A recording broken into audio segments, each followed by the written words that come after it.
నా పేరు నా పేరు సందీప్. నేను లలిత అన్న అమ్మాయి కొన్నాళ్ళ నుంచి లవ్ చేసుకుంటున్నాను.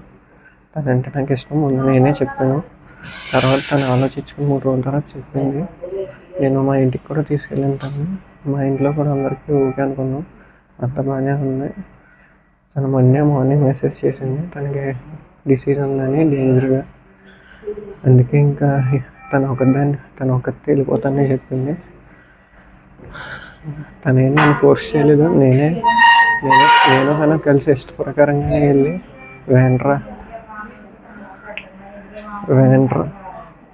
పేపర్ మిల్ బ్యాక్ సైడ్ ఉన్న కాలువలో దూకేసాం. దూకిన తర్వాత చాలాసేపు ఇద్దరం పట్టుకుని ఉన్నాం. తర్వాత నా చెయ్యి వదిలేసింది.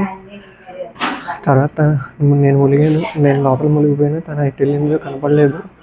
నాకు సడన్గా కొద్ది దూరం వెళ్ళి గట్టు వైపు వచ్చాను. నేను మట్టి తగిలి తన మట్టికి ఏమైందో తెలియలేదు. పైన జనం ఉన్నారు, వాళ్ళు చెప్పాము. వెంటనే వాళ్ళు నెత్తికారు కానీ ఎక్కడా కనపడలేదు. ఇంకా ఏం జరిగిందో ఏం తెలీదు.